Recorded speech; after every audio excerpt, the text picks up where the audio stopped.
Speaker. The village of Arthur in Wellington County is known as Canada's most patriotic village. And it has that title because of the actions that its citizens took between 1939 and 1945. On November 2nd, 1942, the Toronto Daily Star ran an article. And the headline of that article read, "Arthur Village gives sons money to aid war."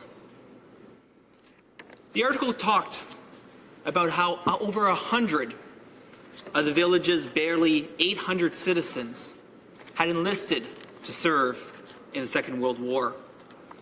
By the end of the Second World War, that number had more than doubled. The article talks about families like the Day family, whose 4 sons were serving overseas, or the Colville family, whose 6 of their 11 children were serving at the time, with the youngest 5 being too young to serve at the time. The article talks about how the village of Arthur raised over $250,000 in mere days in the war bond program. $250,000, which at the time represented 64% of the tiny village's taxable income base, their taxable property tax value.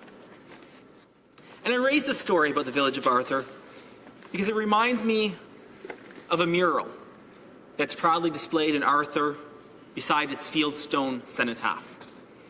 The mural proclaims the simple reminder that freedom is not free.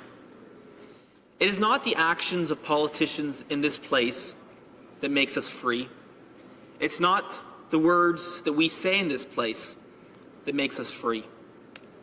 Our freedoms as Canadians come from those who have served our country in uniform, from the brave women and men of the Canadian Armed Forces who have served in the past and who continue to serve to this very day. To them we owe a duty of dignity, respect, and fairness. Mr. Speaker, Bill C-378 does just that. This bill elevates a moral expectation to that of a legal requirement. Mr. Speaker, we owe our veterans more than we can ever truly repay. But it serves us. It is our requirement as legislators to ensure that our veterans are provided with what they are owed. And a very, very important matter that we provide them with dignity, with fairness, and respect. And Mr. Speaker, it's appropriate that we are debating this bill in 2018.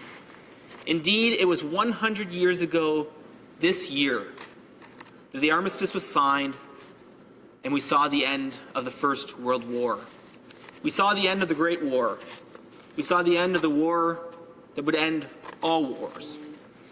And we saw the first of those veterans return home to Canada. And I'm reminded of one of Perth County's famous sons, the Right Honourable Arthur Meehan, one of the great orators of this place, who during the First World War had this to say in this place: "No one has seriously argued in this House, and in solemn truth no one seriously believes, that we can dispatch as we have done 350,000 men overseas, commissioned by us to stand between our country and destruction, pledge them the undying fidelity of a grateful nation, watch them through harrowing years of suffering, bathe ourselves in the reflected glory of their gallantry and devotion, and then leave them to be decimated and destroyed. Surely an obligation of honour is upon us, and fortifying that obligation of honour is the primal, instinctive, eternal urge of every nation to protect its own security." These words were uttered during the Great Conscription debate of 1917. But the duty we owe as legislators today to our veterans and those who have served our country remain just as strong today as the words uttered 101 years ago in this very chamber. And Mr. Speaker, we've often heard the phrase military covenant, or social covenant, or sacred covenant, the duty that we owe to our veterans. And those words and that thought came from our wartime Prime Minister, Sir Robert Borden. Overseas, he said this: "The government and the country will consider it their first duty to see that a proper appreciation of your effort and your courage is brought to the notice of the people at home. And it will always be our endeavour to guide the attitude of public opinion, and the country will support the government to prove to the returned man its just and due appreciation of the inestimable value of the services rendered to the country and empire, and that no man, whether he goes back or whether he remains in Flanders, will have just cause to reproach the government for having broken with men who won and the men who died. Mr. Speaker, those words remain true on this date as well. We owe so much to our veterans. And my mind is drawn to the more recent veterans, those who have served our country in uniform over the past decades, particularly those who served our country in Afghanistan. The more than 40,000 members of the Canadian Armed Forces who served in Afghanistan, and the 158 who lost their lives serving our country in the pursuit of freedom. And my mind is drawn to Master Corporal Anthony Klumpenhauer from Kirksville, Ontario, in North Perth, Ontario, who lost his life as a member of JTF-2 and was the 54th casualty in 2007 in our battle in Afghanistan. My mind is drawn to those veterans who served us in Afghanistan and who continue to serve us. We owe them our undying gratitude.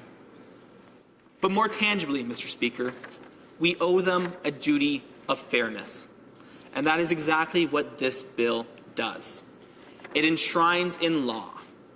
It enshrines for all Canadians to see and for all parliamentarians to respect. It enshrines the principles of dignity, of respect, and of fairness. Mr. Speaker, it is my great honour to support this bill, and I hope all parliamentarians will do the same. Thank you, Mr. Speaker. Resuming debate, the honourable member for Fleetwood Port Kells. Well, Mr. Speaker, I'm honoured to have the opportunity today to speak to Bill C-378.